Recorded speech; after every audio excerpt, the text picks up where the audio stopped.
الحمد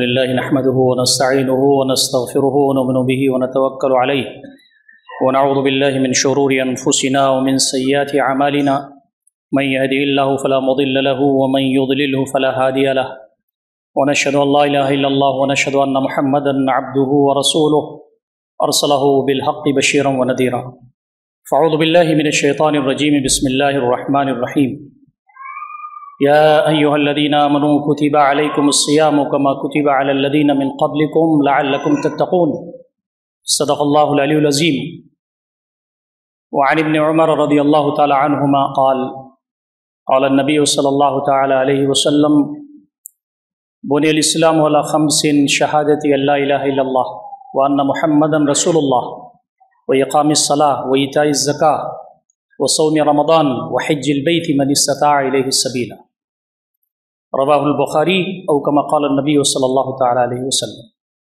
محترم سامعین خطبہ جمعہ، بزرگوں، نوجوان بھائیوں اور عفت مآب ماں اور بہنوں، السلام علیکم ورحمۃ اللہ وبرکاتہ۔ انسانوں کا قافلہ نہ جانے کب سے رواں دواں ہے۔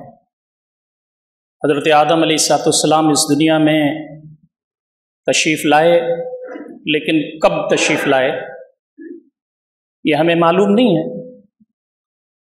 اور اس وقت سے انسانوں کا یہ قافلہ رواں دواں چل رہا ہے۔ بچپن آتا ہے، پھر بڑھاپا کی طرف آدمی جوانی کے راستے سے گزرتا ہوا پہنچتا ہے، اور پھر ایک دن اعلان ہو جاتا ہے کہ فلاں صاحب کا انتقال ہو گیا، جنازے کی تیاری کی جائے۔ پھر ہمارے بچے، ہمارے بچوں کے بچے، پھر ہمارے پوتوں کے پوتے۔ اللہ کی کائنات ہے یہ، اس کی حکمت و مصلحت کا جو تقاضا ہے وہ چل رہا ہے، لیکن کہا کہ کامیاب وہ شخص ہے جو اس زندگی کی نامناسب چیزوں میں نہ پھنسے۔ الکیس من دان نفسہ وعمل لما بعد الموت۔ ذہین شخص وہ ہے جو اپنے نفس پر کنٹرول حاصل کرے اور موت کی بعد والی زندگی کے لیے کام کرے۔ یا ایھا الانسان انک کادح الی ربک کدحا فملاقیہ۔ اے انسان، تو کشا کشا اپنے رب کی طرف چلا جا رہا ہے، ایک دن تیری ملاقات اس سے ہو جائے گی۔ رمضان کی آمد ہے، ہم نے کتنے رمضان گزارے، لیکن ہم نے اپنی آنکھوں سے یہ دیکھا کہ ہر رمضان میں کچھ لوگ گھٹ رہے ہیں۔ پچھلے رمضان میں کچھ لوگ ہمارے درمیان موجود تھے، اس رمضان میں ہمارے ساتھ وہ نہیں رہیں گے۔ پھر آنے والوں کے لیے ایک رمضان ایسا آئے گا جس میں ہم نہیں ہوں گے۔ بہترین انسان وہ ہے جو نصیحت حاصل کرے، عبرت حاصل کرے۔ وہ قبر کا گڈھا ہوگا اور ہم ہوں گے۔ قبر کی تاریکیاں ہوں گی، مونس اگر کوئی ہوگا، تسلی دینے والا کوئی ہوگا تو وحدہ لا شریک ہوگا۔ وہ ہے جس نے ہمیں ماں کے پیٹ میں جنین کی شکل میں پیدا فرمایا، پیدائش کی جو سہولتیں تھیں اسے آسان کی، اور جب ہم اس زمین پر آئے تو ہمارے زندگی کے لیے جو سارے سامان ہو سکتے تھے مہیا فرمایا۔ ہمیں عقل دیا، دل و دماغ دیا، تندرستی دی، نعمتیں دیں۔ وَإِن تَعُدُّوا نِعْمَتَ اللَّهِ لَا تُحْصُوهَا۔ اور پھر ہم کو جوان کیا، بیوی بچے والے ہوئے، مال و اسباب دیا، ایبلٹیز دی، کوالٹیز دی، اپرچونٹیز دی۔ پھر اس کے بعد وہ وقت آ گیا کہ ہم قبر میں جانے کی تیاری میں آ گئے، قبر میں چلے گئے۔ قبر میں بھی مونس وہی ہے، اور حشر میں حساب و کتاب لینے والا وہی ہے، اور جنت اور جہنم کے پروانے اس کے پاس ہیں۔ کیا ہو گیا ہے کہ ہم اپنے رب سے دور بھاگتے ہیں، بھول جاتے ہیں اس کو۔ ہماری ہر چیز اس کے قبضے میں ہے، لیکن ہم اللہ رب العزت کو بھول جاتے ہیں، اس کو یاد نہیں کرتے۔ ہمارا اللہ رب العزت سے تعلق مضبوط نہیں ہوتا، اللہ تعالیٰ سے ہماری محبت پیدا نہیں ہوتی، ٹوٹ کر کے اللہ تعالیٰ سے محبت نہیں کر پاتے ہم۔ قُلْ إِنَّ صَلَاتِي وَنُسُكِي وَمَحْيَايَ وَمَمَاتِي لِلَّهِ رَبِّ الْعَالَمِينَ۔ کہہ دیجئے کہ تمہاری بدنی عبادات، تمہارے مراسم عبودیت، تمہارا مرنا جینا سب اللہ کے لیے۔ اور محبت کا پیمانہ اور نفرت کا پیمانہ سب وحدہ لا شریک کی بنیاد پر ہو.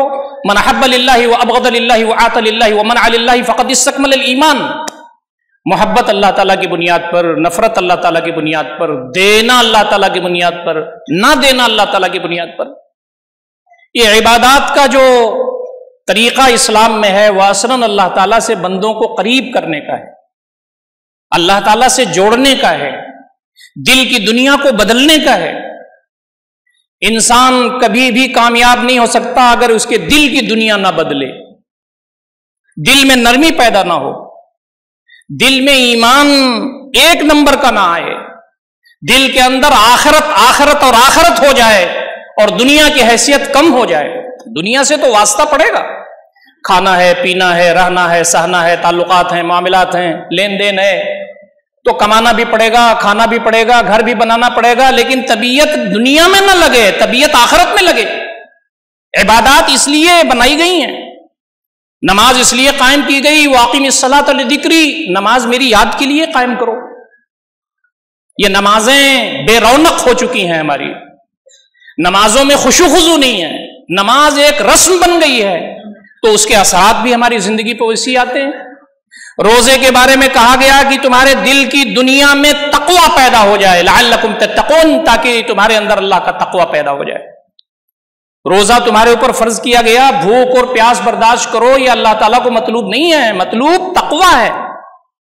تم اللہ کو نہ بھولو، تمہارا تعلق اللہ سے مضبوط ہو، تمہاری محبت اللہ تعالیٰ سے ہو. اور زکوٰۃ کے بارے میں کہا گیا کہ خذ من اموالہم صدقۃ تطہرہم وتزکیہم بہا وصلی علیہم ان صلاتک سکن لہم. اللہ کے نبی صلی اللہ علیہ وسلم صحابہ سے زکوٰۃ لیجئے، اس کے ذریعے ان کے دل کو آپ پاک کریں گے، ان کے دل کا تزکیہ کریں گے، اس دل میں صرف اللہ رہے، ایمان رہے، اللہ کی محبت رہے، آخرت رہے، آخرت میں کامیاب ہونے کا جذبہ رہے. اور حج اس لیے فرض کیا گیا کہ اللہ کی کبریائی، سارے کپڑے چھوڑ چھاڑ کے ہم آ گئے ہیں، صرف بغیر سلے ہوئے 2 چادریں ہم پہنے ہوئے ہیں اور ہم تیری بارگاہ میں آ گئے ہیں، سر بھی کھلا ہوا ہے. ہماری آخری تمنا یہ ہے کہ تو ہمیں معاف کر دے اور ہمیں جنت مل جائے. اور ہماری جتنی بھی قربانیاں ہیں سب کا مطلب یہی ہے، لَن يَنَالَ اللَّهَ لُحُومُهَا وَلَا دِمَاؤُهَا وَلَكِنْ يَنَالُهُ التَّقْوَىٰ مِنكُمْ. یہ تمہارے قربانی کا گوشت اور اس کا خون اللہ کو نہیں پہنچتا، تمہارے دل کی رگوں کی گہرائیوں میں جو جذبات ہوتے ہیں تقویٰ کے، وہ اللہ تعالیٰ کو پہنچتے ہیں. رمضان کا ہم استقبال کر رہے ہیں، آج تقریریں ہو رہی ہیں، خطبات جمعہ ہو رہے ہیں، دروس ہو رہے ہیں، اسپیشل پروگرام ہو رہے ہیں.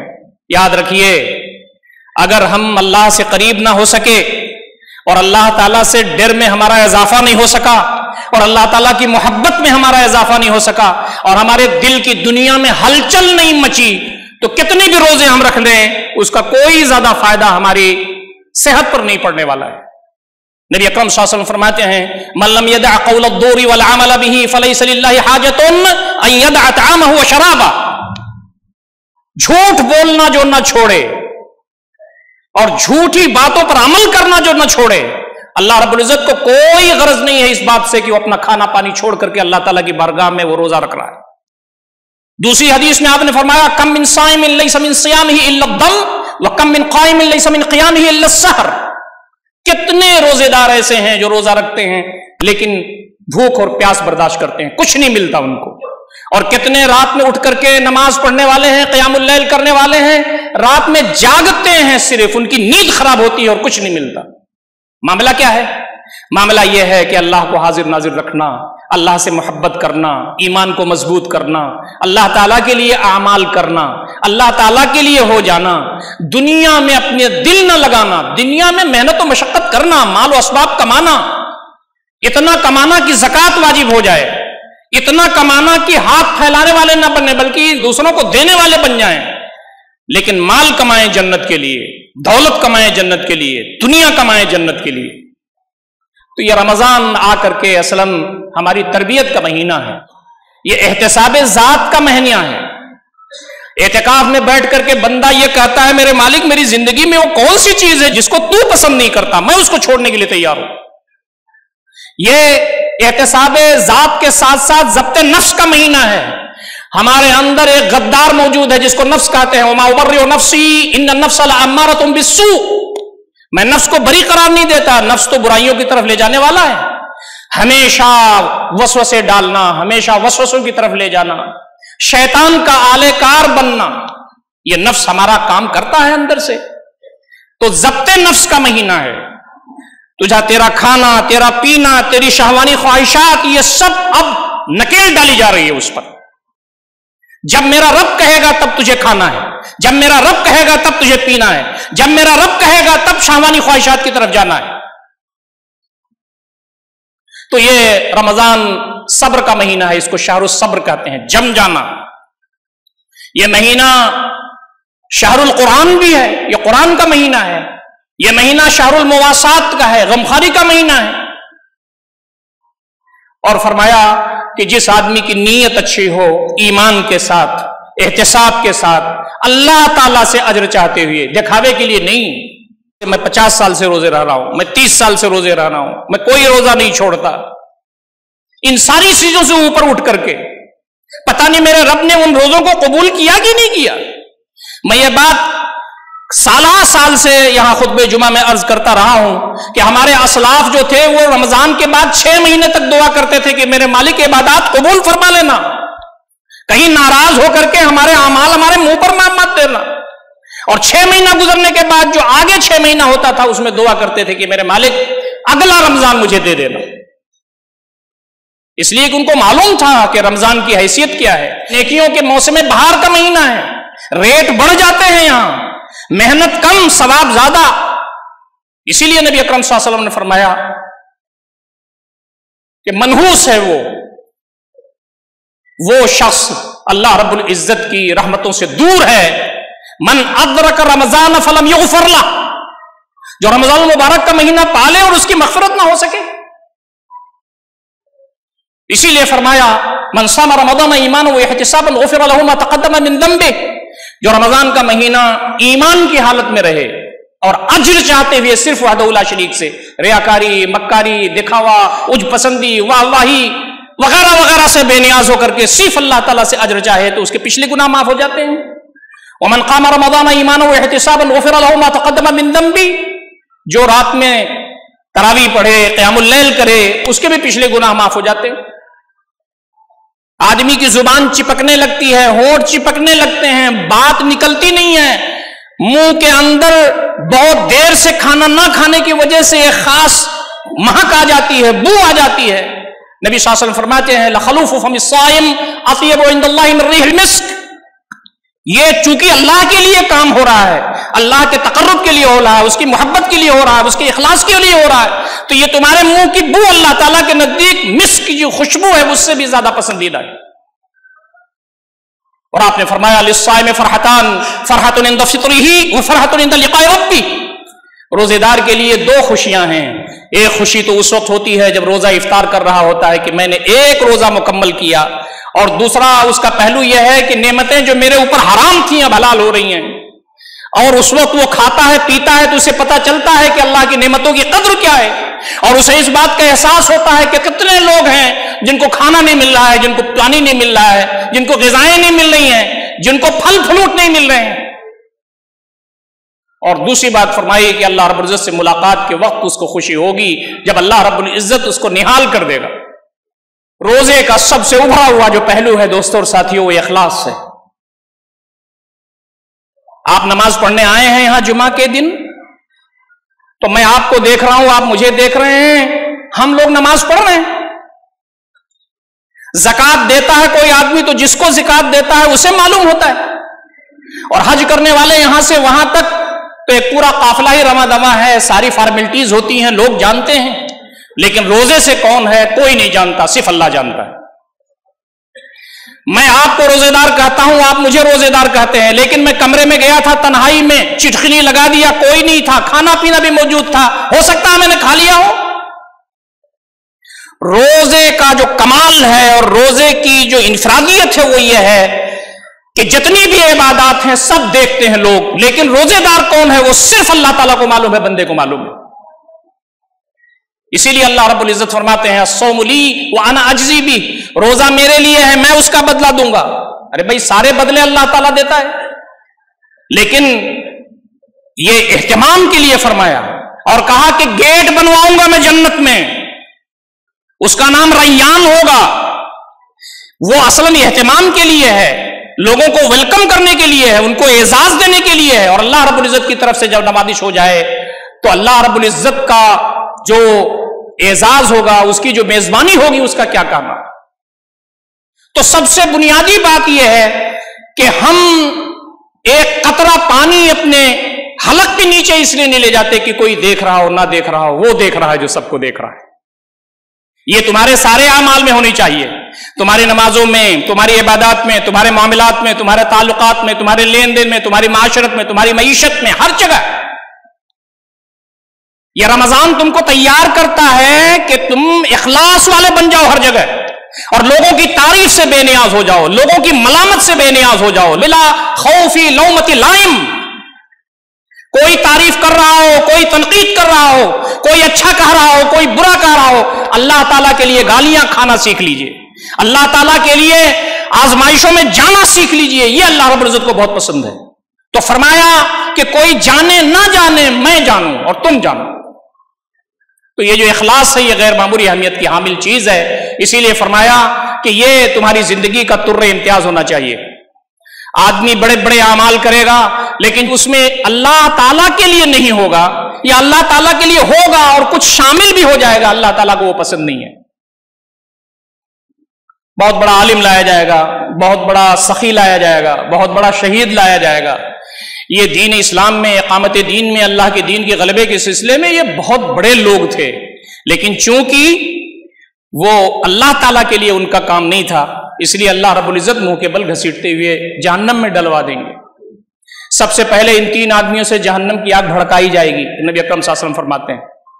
تو پتہ چلا کہ پوری زندگی بڑا متقی پرہیزگار، 10 حج کیے اور 70 رمضان کے روزے رکھے، اور جناب غربا مساکین یتیم لاچار مجبور مستحقین کی خدمت کی، اور یہ کیا اور وہ کیا، اور مسجد بنوایا اور مدرسہ بنوایا، یتیم خانہ بنوایا، اور پورے دنیا نے یہ سمجھا کہ یہ آدمی بہت عظیم الشان انسان تھا، لیکن پتہ چلا کہ اللہ رب العزت کو کچھ بھی پسند نہیں آیا، اس لیے کہ ریاکاری تھی، مکاری تھی، دکھاوا تھا، اندر سے اپنے آپ کو لوگوں کے دان میں پروجیکٹ کرنا تھا۔ یہ روزہ بتاتا ہے کہ ساری چیزوں سے بے نیاز ہو جائیے، چھوٹا سا بھی عمل کیجئے تو اللہ تعالیٰ کے لیے، اللہ تعالیٰ اس کو پہاڑ بناتا ہے اپنے۔ حضرت عمر رضی اللہ تعالیٰ عنہ محلے میں گردش پہ ہیں، اور ماں کہتی ہے کہ اٹھو دودھ میں پانی ملا دو، وہ سب کو معلوم ہے، بہت مشہور واقعہ ہے، لیکن بات یہاں پہنچتی ہے کہ عمر کا فرمان ہے، عمر تھوڑی کھڑا ہے یہاں۔ تو لڑکی نے یہ کہا کہ عمر نہیں دیکھ رہا ہے تو کیا ہوا، وہ دیکھ رہا ہے جو سب کو دیکھ رہا ہے۔ یہ ہے تقویٰ، یہ ہے اصل روزے کا مقصد۔ اور حضرت عمر رضی اللہ تعالیٰ عنہ نے اس لڑکی کی شادی اپنے لڑکے حضرت عاصم سے کر دی، اور اسی لڑکے کے نواسے حضرت عمر بن عبدالعزیز ہیں، خلیفہ راشد خامس۔ جب آدمی کی نیت صحیح ہو، جب آدمی تقویٰ کی بنیاد پر کام انجام دے تو اللہ رب العزت شجر طیبہ سے اسمار طیبہ پیدا کر دیتا ہے، نسل اچھی پیدا کرتا ہے، آنکھوں کی ٹھنڈک ہوتی ہے اولاد ہماری جب ہمارے اندر تقویٰ ہو، تقویٰ کی بنیاد پر گھر بستا ہے، اور تقویٰ کی بنیاد پر میاں بیوی رہتے ہیں، اور تقویٰ کی بنیاد پر بچوں کی تربیت ہوتی ہے، تو اللہ رب العزت ایسا ان کو نوازتا ہے کہ ان کے گھروں میں آنکھوں کی ٹھنڈک فراہم کر دیتا ہے، گھر جنت نشان بن جاتا ہے۔ ابن عمر رضی اللہ تعالیٰ عنہما، عبداللہ ابن عمر رضی اللہ تعالیٰ عنہما مدینہ سے باہر گئے ہوئے تھے، تو دیکھا کہ یہ غلام بکریاں چرا رہا ہے، تو انہوں نے کہا کہ غلام سنو، ایک بکری ہمیں دے دو۔ اس نے کہا کہ میں تو ملازم ہوں، غلام ہوں، بکریاں تو مالک کی ہیں۔ کہا نہیں، ہم تم کو قیمت زیادہ دیں گے، مالک سے کہہ دینا کہ ایک بکری کو بھیڑیا کھا گیا۔ تو اس غلام نے کہا کہ میں تو اپنے مالک کو بتا دوں گا کہ ایک بکری کو بھیڑیا کھا گیا، فَأَيْنَ اللَّهُ، اللہ تعالیٰ کو کیا جواب دوں گا میں۔ راوی بیان کرتے ہیں کہ عبداللہ بن عمر مدینہ جب تک پہنچے نہیں یہی کہتے رہے، فَأَيْنَ اللَّهُ فَأَيْنَ اللَّهُ۔ ایک غلام کے اندر بھی تقویٰ اتنا زبردست ہو کہ اسے کوئی مال، کوئی اسباب، کوئی لالچ اس کو راستے سے ہٹا نہ سکے، یہ ہے تقویٰ۔ روزے کا مقصد یہ ہے کہ تمہارے دل کی رگوں کی گہرائیوں میں اللہ تعالیٰ کے لیے کام کرنے کا جذبہ پیدا ہو جائے۔ حضرت عبداللہ بن عمر گئے مالک کے پاس اور کہا غلام کتنے پہ آزاد کرو گے، مجھ سے ڈیل کرو. غلام آزاد کروایا، بکریاں خریدی اور اس کو ہبہ کر دیا اور کہا کہ جاؤ تم آزاد ہو اور بکریاں تمہاری ہیں، جاؤ چراؤ. نبی اکرم صلی اللہ علیہ وسلم فرماتے ہیں عرش الہی کے سائے میں وہ متقی بندہ بھی ہوگا. رجل دعته امرأة ذات منصب وجمال فقال انی اخاف اللہ. ایک عورت جس کا کنبہ بہت بڑا تھا، جس کی خوبصورتی بہت اچھی تھی، بہت ہی اچھے نسل کی، بہت اچھے گھرانے کی، کوئی دیکھ نہیں رہا تھا، اس نے ایک نوجوان لڑکے کو آواز دی اور کہا کہ آؤ غلط کاری کی طرف. لیکن اس نے کہا نہ، میں تو اللہ تعالیٰ سے ڈرتا ہوں. وہ عرش الہی کے سائے میں جگہ پائے گا. یہ جو روزہ آتا ہے یہ زندگیوں کو بدلنے کے لیے آتا ہے، زندگیوں میں انقلاب برپا کرنے کے لیے آتا ہے. یہ صرف سحری اور افطاری کا مسئلہ نہیں ہے. اور اس میں جو ایک بڑا مسئلہ ہے وہ یہ ہے کہ یہ سالگرہ ہے، یہ یاد دہانی ہے قرآن مجید کی. شہر رمضان الذی انزل فیہ القرآن ھدی للناس وبینات من الھدی والفرقان. یہ رمضان کا وہ مہینہ ہے جس میں قرآن نازل ہوا ہے. اس کی راتیں بابرکت، دن بابرکت، سحری بابرکت، افطاری بابرکت، تراویح بابرکت. یہ پورا جو جگمگ جگمگ کرتا ہوا تمہیں یہ مہینہ نظر آتا ہے، اس کی وجہ یہ ہے کہ قرآن نازل ہوا ہے. انا انزلناہ فی لیلۃ القدر، ہم نے اس کو لیلۃ القدر میں اتارا ہے، اور وہ رات 1000 مہینے کی عبادت سے بہتر ہو گئی ہے. تو دوستو قرآن مجید نہیں سیکھا ہے، ناظرہ تو پڑھیں. آج نیو جنریشن جو ہے وہ ناظرہ نہیں پڑھنا جانتی ہے. میں آپ سے کہتا ہوں اسی مہینے میں آپ سیکھ سکتے ہیں. قرآن مجید ناظرہ پڑھنا سیکھیے، قرآن مجید کو سمجھنا سیکھیے، قرآن مجید کا ترجمہ پڑھنا سیکھیے، قرآن مجید تفسیر سے پڑھنا سیکھیے، قرآن مجید کو سمجھیے، اس پر غور کیجیے، قرآن مجید کے احکامات پر عمل کرنا سیکھیے. زندگی بڑی مختصر ہے اور دنیا بہت بے رحم ہے. یہ ساری چیزوں پر افسوس کرے گا ایک دن انسان میدان محشر میں. اور چیزوں پر قرآن مجید پر عمل کرنے کے ساتھ ساتھ قرآن مجید کو پھیلائیے. وہ بلغوا عنی ولو آیا، اللہ تعالیٰ کی یہ آیت جو اس کے کلام کی ایک آیت پہنچا دیجئے. ایک آیت بھی آپ کے پاس ہو تو اسے دوسروں تک پہنچانے کا کام کیجئے. آخری بات جو اس خطبے میں کہہ سکتا ہوں وہ یہ کہ یہ مہینہ شہر مواسات ہے، غمخواری کا مہینہ ہے. میں ایسے نوجوانوں کو جانتا ہوں جو عمر قید کی سزا کاٹ رہے ہیں جیلوں میں، جن کو سحری نہیں ٹھیک سے ملتی، جن کو افطاری نہیں ملتی، ان کو ڈھونڈ تک ان تک پہنچنا. کتنے لوگ ایسے ہیں، خوش قسمت لوگ ہیں جو ایسے لوگوں تک سحری اور افطاری پہنچاتے ہیں، جو ان سے ملاقاتیں کرتے ہیں، ان کو تسلی دیتے ہیں. ان کی دنیا تاریک ہو چکی ہے جو جیلوں میں ناکردہ گناہوں کی سزا کاٹ رہے ہیں. کتنے لوگ بیمار ہیں، اپاہج ہیں، جو نہیں اٹھ سکتے اور اپنا علاج بھی نہیں کرا سکتے. بیماریاں گھیرے ہوئی ہیں انہیں، وہ آزمائش میں ہیں. اور ہماری بھی آزمائش ہو رہی ہے کہ اپنے گرد و پیش میں ہم لوگوں کو دیکھ رہے ہیں کہ نہیں. اللہ تعالیٰ کہے گا بندہ میں پیاسا تھا، تو نے مجھے پانی نہیں پلایا. بندہ کہے گا انت ارحم الراحمین، انت رب العالمین، تو پورے کائنات کو پانی پلاتا تھا، میں تجھے کیسے پانی پلاتا؟ فرمایا نہیں، تیرے محلے میں فلاں تھا، میں بھوکا تھا، تو نے مجھے کھانا نہیں کھلایا. آج آپ دیکھیں فلسطین کے بچے ایک ایک دانے کو ترس رہے ہیں. آج اللہ تعالیٰ نے ہم کو نعمتیں دی ہیں. جب ہم افطار کریں گے تو پھل بھی ہوگا اور انواع اقسام کی چیزیں بھی ہوں گی. ایسے موقع پر غربا، مساکین، یتیم، بیوائیں، لاچار، مجبور، مستحقین کو دیکھیے. اور فرمایا کہ کسی ایک شخص کو افطار کرا دینا، کسی ایک شخص کو کھانا کھلا دینا، وہ تمہارے لیے روشنی کا باعث ہوگا قیامت کے دن جب تاریکیاں ہوں گی. اللہ رب العزت سے دعا ہے کہ بارے اللہ ہم تمام کو ان ساری باتوں پر غور فکر کرنے اور عمل کرنے کی توفیق عنایت فرمائے. اقول قولی ھذا استغفر اللہ لی ولکم اجمعین واستغفروہ انہ هو الغفور الرحیم.